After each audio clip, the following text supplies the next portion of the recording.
Welcome to the Heavenly Treasury broadcast where we help believers achieve God's financial abundance for your life.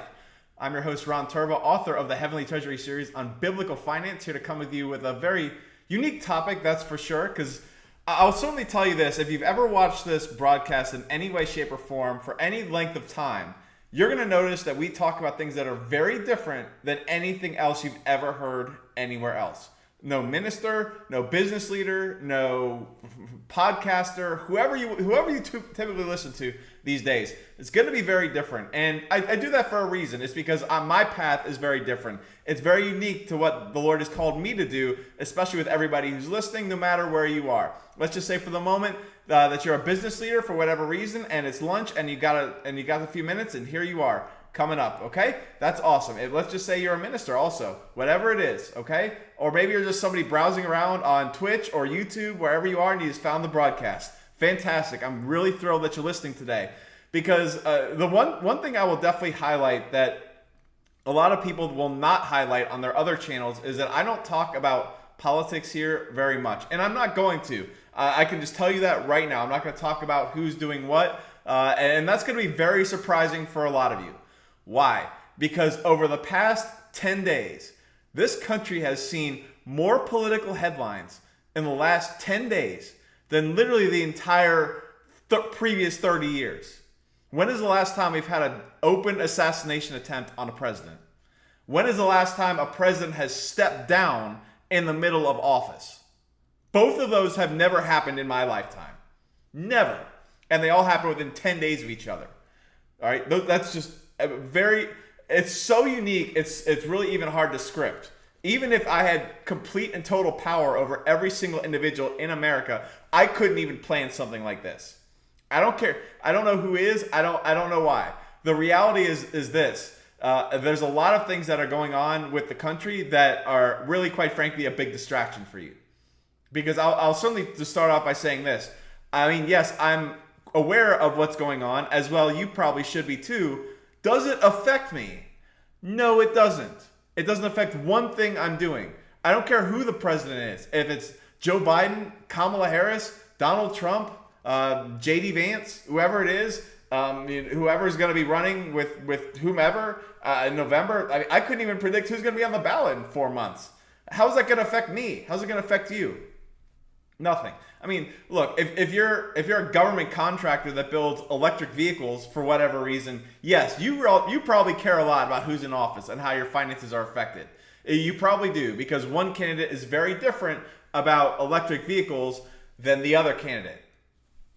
Okay? But I mean, unless you're one of those people and you're working for a congressman or a senator right now, and your job and your income is based on whether or not they win re-election, okay, all right, then maybe that will affect you a little bit. But for the average person right now, no, it's not. I'm just telling you, for what God has planned for you, who's in office doesn't affect you one iota.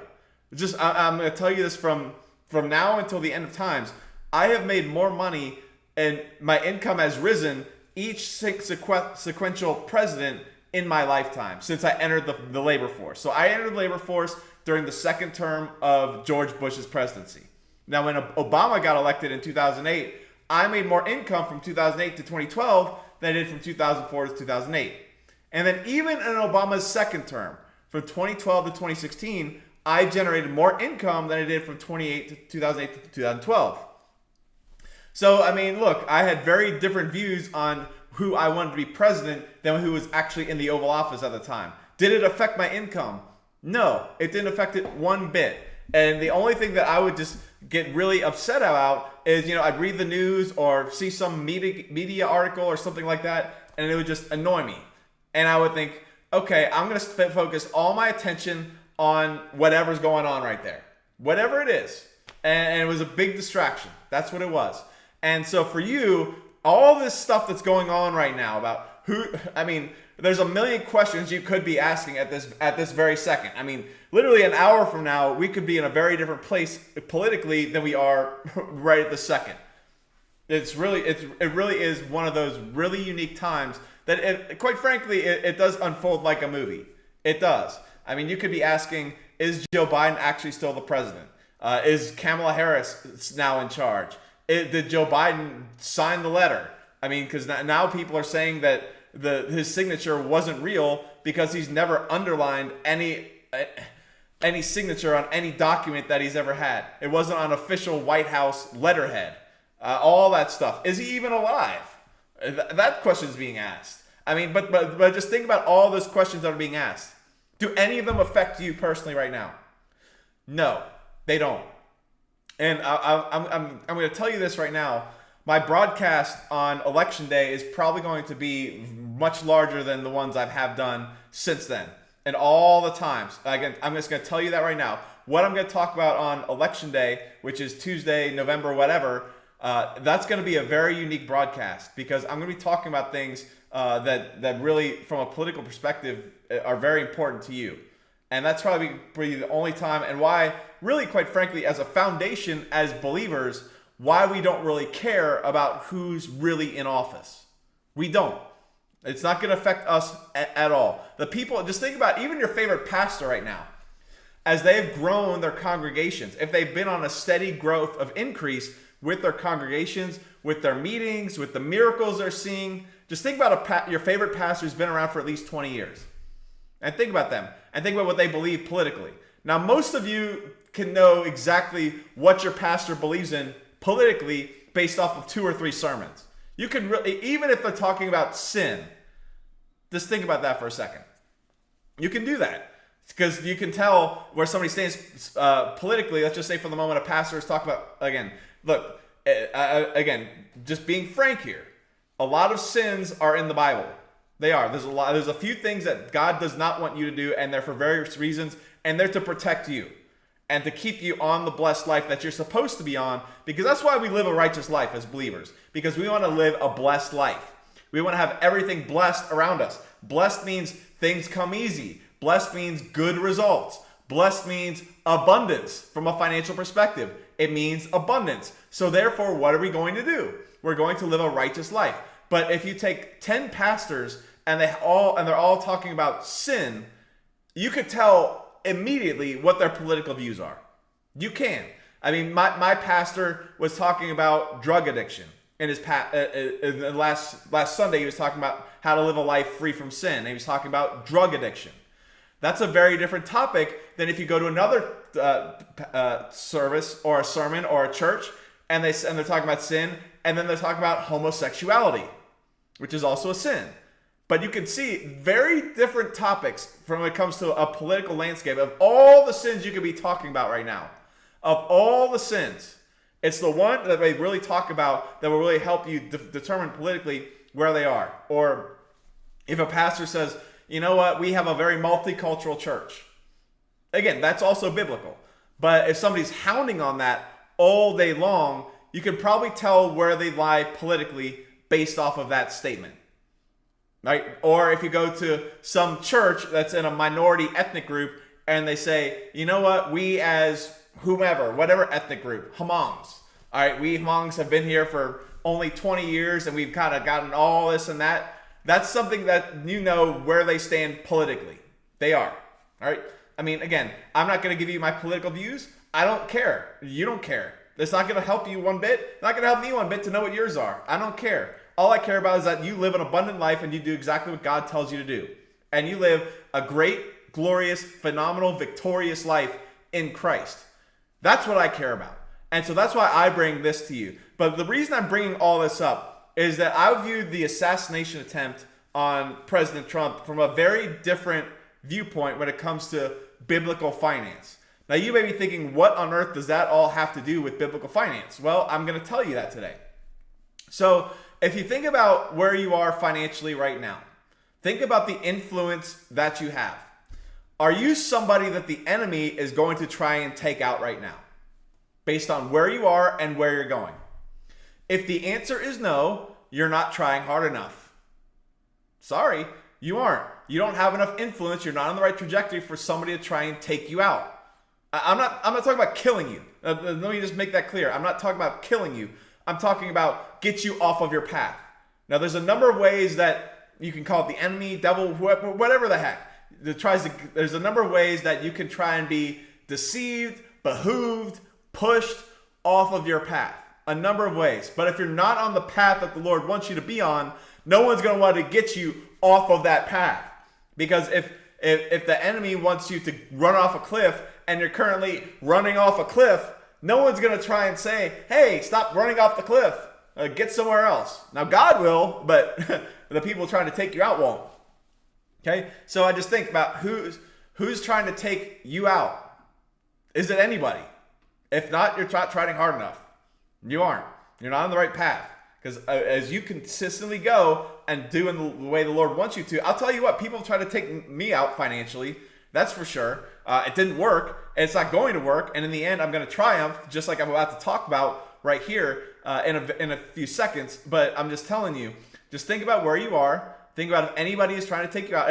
If things have been easy, you've had no challenges whatsoever, you're just kind of coasting on, listen, you got to make a change. You got to look yourself in the mirror and think, how is Christianity being helped by my presence?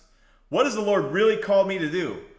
How can I build the kingdom if nobody wants to have the life that I have? That's what I focus on financially, is if nobody wants the life that I have right now, I can't. It's very difficult for me to lead people to Christ. It is. It is. Now, I mean, again, I'm not a preacher. I don't ever plan on being a preacher. I mean, at some point, I'm sure I'll be speaking at churches, synagogues, wherever. But am I going to be a one-time, full-time minister? That's not what I'm called to be. Not. All right. So if you're a minister and you know what, you're trying to get over a drinking problem, you haven't been married, all that stuff, you can still preach the gospel and people are going to come to you and they're going to come to Christ. Fantastic. But for somebody like me who's in business and a marketplace, marketplace movers and all that stuff, my lot's a little bit different. And so why I say that is if you're in business and you call yourself a Christian and you don't live an abundant life, no one's going to want to be like you. No one's going to want your life. You think all powerful God's on my side, but guess what? Is anybody really going to say, I want that guy's life? He looks like he's got it going on. Okay? That's why we focus on that here. All right? But to get back to the assassination attempt on President Trump, the only thing, again, I view things very differently. And I hope you're going to get some benefit out of that, because the way I view that is that, again, somebody was trying to take him out. Now, we may never figure out who was trying to take him out. Just like JFK has been dead for almost 60 years, and we still don't know who tried to take him out and why. The documents that have been sealed by the FBI and our government agencies for, oh my goodness, 6 decades now. We still don't even know. 6 decades. Seriously. And you think we're going to find out who did what to President Trump? Very unlikely. Very unlikely. Okay? So putting that aside, just think about this for a second. As the higher you climb financially, you're going to have people trying to take you out. When you get on the flow that God wants for you, you're going to have people trying to take you out. Now, some of that may be deception. Some of that may be brute force. But just think about that for a second. Okay? What I want you to understand is this. When you go into business and you try to grow a share in the marketplace, and you grow the way that the Lord wants you to grow. And by growing the way the Lord wants you to grow, I'm not talking about getting a 5% raise. That doesn't even keep up with inflation. That's not taking territory. I'm talking about a business that's growing 30 to 40% a year. That's growth. Now you're taking market share. Okay? And here's the key. When you get into the way that the Lord wants you to work, you're going to start taking market share from people that don't want you to be around. Or as for those of you who watch Shark Tank all the time, this is when Kevin O'Leary will say, they'll crush you like a cockroach that you are. They're going to try and do that. They are. I think the most vivid example that I'm coming up with is when somebody was trying to sell a new kind of sock on Shark Tank. It was some unique sock, it had some artwork or some function or something like that. And Kevin O'Leary says, everybody likes the sock and the entrepreneur too, but Kevin O'Leary says, there's about 3 big players in the sock market, and you try to take their market share, they'll work together to crush you. Okay. Now, when you get that big, you'll have somebody try and crush you too. But that's where the challenge comes in, and that's where the Lord's got to be on your side. He is, and He will be. He will be. But biblically speaking, did that really happen? Oh yes, it did. even financially. Let me show you. Here it is. So this is Acts 16. I believe it's 16. Yeah, Acts 16. So this is when Paul and Silas are both on their way to Ephesus. Either traveling through Ephesus or traveling to Ephesus. One of the ways. And Paul and Silas are going to preach the gospel. And again, you're wondering how this comes into business. I'm about to show you. Okay? Just think about this for a second. And just think about this. Again, when you're in business and you're taking significant market share from somebody else, they're going to find out who you are and try to take you out. Not kill you, but just take you out. Okay? Keep you from producing. That's a better way to put it. Keep you from producing. So here's a way in the Bible that actually happened. So Paul and Silas are both on their ways. They're preaching. They're doing what the Lord calls them to do. And here they come to a certain slave girl right here. Right there. So in Acts 16, verse 16, Paul and Silas come to a slave girl. They don't think anything of it whatsoever. They see a demon-possessed woman. But what they don't know is that this woman was preying on the innocent people in the town. How was she doing that? She was reading a fortune. She was being a fortune teller. And so putting the fortune telling industry aside for a second, they're taking innocent people's money and predicting their future or speaking it into existence, whatever you want to call it. But guess what happened? All right. Once Paul and Silas get there, they're very annoyed because, man, these are spirit-filled people that have been baptized in the Holy Ghost. They're looking at things very differently than they did pre-Holy Ghost. Okay. So instead of seeing a woman dancing around, acting foolishly, instead of seeing a praying woman or a woman who's preying on the general public, instead of seeing someone who's taking people's money, all they see is a demon-possessed woman. They're seeing the demon spiritually, and so they cast the demon out. Okay, they get really annoyed, and they say, "I command in the name of Jesus to come out of her." Speaking to the demon, and the demon came out. But guess what happened when that occurred? The financial backers of that lady who was preying on the innocent people, she lost her ability to generate income. So what happened next? Look at this. But when her masters saw that their anticipation of money making was gone, that's right, you're taking market share from people and they see it, they're going to try and take you out. All right, and here's a biblical example of that. Here it is. Okay, they seized Paul and Silas and dragged them into the marketplace to the rulers. People who were so rich, they had politicians in their back pocket. Sound like anybody you know? They think today is the only way that you think today is the only society where people are bought off? No, it's been happening for thousands of years. It'll happen 2,000 years from now if Jesus tarries even more. Okay? This is the way it's always been. The politicians always beg to the highest bidder. They always have been. They always will. That's why I don't care about politics.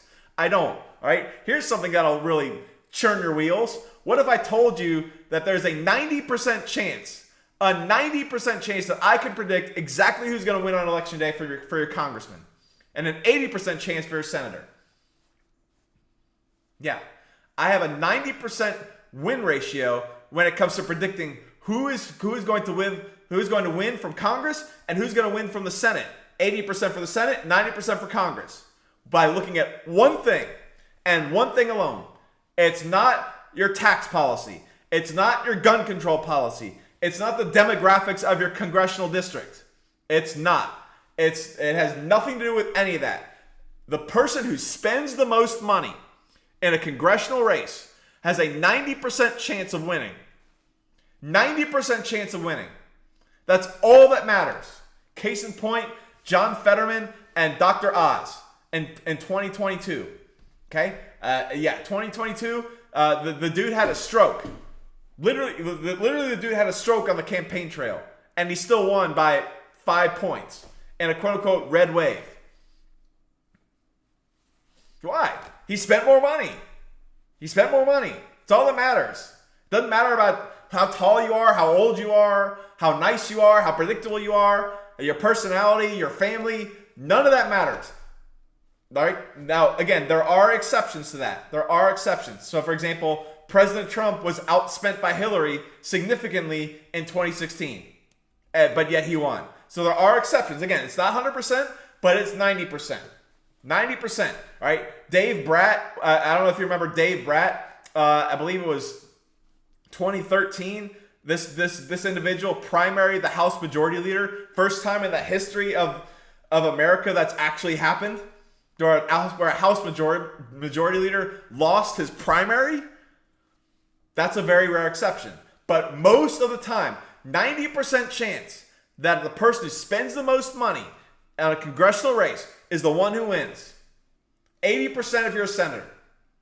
So that's why I don't care about politics. I don't. And we'll find out who controls the country when I do my broadcast the first Tuesday of November. And you'll find out, and it'll change the way you view things significantly and forever. And when that happens, I can promise you, you're going to start looking at things differently, and you're going to start looking at yourself differently when it comes to that. Why? Because I want you to get on God's financial flow. I want you to do what he tells you to do in the way he wants it done. And I want you to live the massively abundant life that you are called to do. And it has nothing to do with politics. Nothing. This is all a big distraction. Okay? All right? And here's why. Here's why. When you get on your flow, again, it didn't matter if the Romans were controlling Ephesus. It didn't matter if the Greeks were controlling Ephesus. It didn't matter if the Jews were controlling Ephesus. It didn't matter. This guy was still going to jail. They were still going to jail. Okay? All right? Here it is. They brought Paul and Silas to the captains. They said, these men, being Jews, greatly disturbed our city, and they proclaimed practices which are not right for us to receive nor to do, being Romans. They went to jail. Yeah, the people who lost the money got the people in their pockets and took them to jail. Now, of course, Paul and Silas were out very soon, but that's still how they had to work. That's what's going to happen to you. All right? People are going to come after you. Now, again, don't freak out about this. They're not going to come after you. Or they're going to, if you start a local hardware store in your small town, and through the growth of your hardware store, you are the only hardware store in town, and the two others have to go bankrupt because of you, they're not going to come after your kids, okay? It's a hardware store, okay? All right, but when you're the president of the United States and you have a $6 trillion budget at your disposal, you got some power. $6 trillion can do a lot of things. It can. That which is about what the federal government spends yearly, okay? So, again, this is not to scare you. I promise you, this is not to scare you. But what I am going to tell you is that if you stay with the Lord, if you stay on the path he wants, if you do what he asks you to do, and you get into that flow, and you start doing things and start getting blessed, I'm just telling you, you don't have to wait till you're making 7 figures to start getting blessed. You don't. I don't talk about giving much on this platform, but just kind of as an example, Laura's birthday was, my wife Laura, about 10 or 12 days ago was her birthday. 10 days ago was her birthday. Okay? All right? And so for her birthday, one of my relatives sent her some money. Now, from a biblical perspective, if you receive a gift as in, it's your birthday, here's a gift, because I want to be generous, that's not something you have to tithe on because it wasn't grown in your economic garden. Okay? Not to get really theological here, but just from a biblical perspective, it's not a tithe if you give 10% of a gift. But Laura said, I want to give 10%. Perfect. 10%. It was not a ton of money. It was not. She gave 10% to our church for some backpacks. Our church is having a back to school backpack thing, and she went right before service, got 2 backpacks, put them in the bin, and said, "Thank you, Lord. I hope these backpacks are going to bless a couple of kids." All right. 3 days later, our kids got blessed with 20. So she spent $22 on 2 backpacks. We got almost 100 times that in the mail from another relative blessing our kids. Okay, that's what it means to be in a blessed life. Again, it doesn't have to be a lot of money, and I'm not saying, go give to get and all that. Believe me, that's another time for another message. But I'm just telling you, that's what can be with your life. That's what can be with who you are. You know what? You're going to have people just calling you left and right saying, I got work for you. I got work for you. All right? How many of you like that right now? People calling you for work when you didn't even contact them. How would you like that? That's coming. That's coming. You do what you're supposed to do. That's what's calling live the blessed life. That's a life that people want. That's why it's so imperative to do what you're supposed to do right now. It is. Because it's so much more than just you receiving a blessing. It's so other people around you can see the blessing and say, I want that too. How do I get it? And what's your response? God. God. Okay? God. Perfect. That's exactly what he wants. Exactly what he wants. He wants all the glory. He wants all the credit. He wants everything. As long as you give him everything, you'll get everything too. Okay?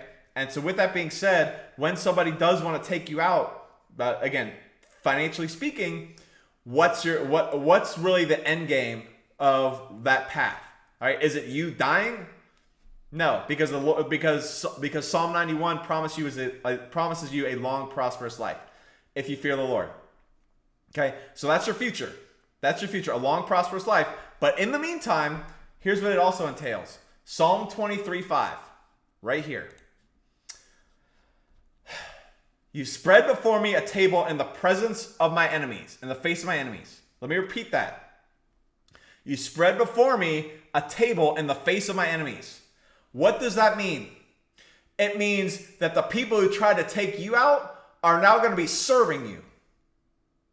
Think about how disgusting that's going to feel. How arrogant that's going to feel. Talk about the pride being humbled. All right? So now somebody tries to take you out, and in return, they got to feed you. They got to serve you. They got to wipe your shoes. That's what God has planned for your enemies. If you do what he tells you to do and the way he wants you done. That's what it is. Okay? So again, I know that there are people that somebody was trying to take out President Trump. I don't know who it was.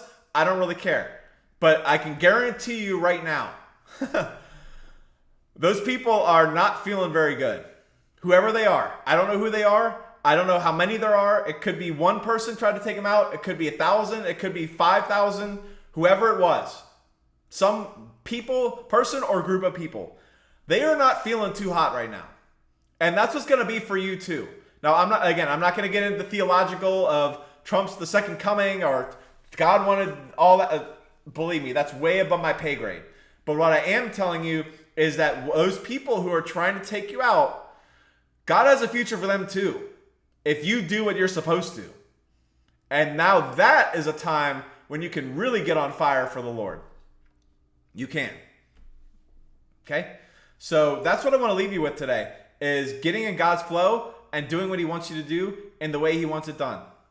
So I want you to do that. Don't be afraid of when people come after you. They're going to come after you. Again, that's the first thing. If nobody's coming after you, listen. Now, listen, I know that God has angels protecting all of us. He does. His children, especially the ones that he wants around here for a long time, he's got angels protecting us. I can guarantee you that. It is. Not and with blue swords kneeling before me and saying, Lord, Ron, this is what you want to do today? No, none of that. But I am going to tell you that there's heavenly protection around you. There is. So the first thing is getting annoyed people, getting the people you don't like to not like you. Okay? That's number one. And then number two is to keep doing what the Lord wants you to do and just continue to believe his holy protection. Stay on your flow. I mean, look, bad things are going to come about you. They are. But do you have the faith to look forward? Do you have the faith to accept the abundance? Do you have the faith to understand that God is for you? No one can be against you. Do you have that faith? Do you have that faith on the path you're on? So that's what I want you to focus on today, is keep moving forward and don't let any enemy attack deter you in any way, shape, or form. With that being said, I want to thank you so much for your time. Hope you're very blessed by this today, and we'll talk to you very soon. Take care, everybody.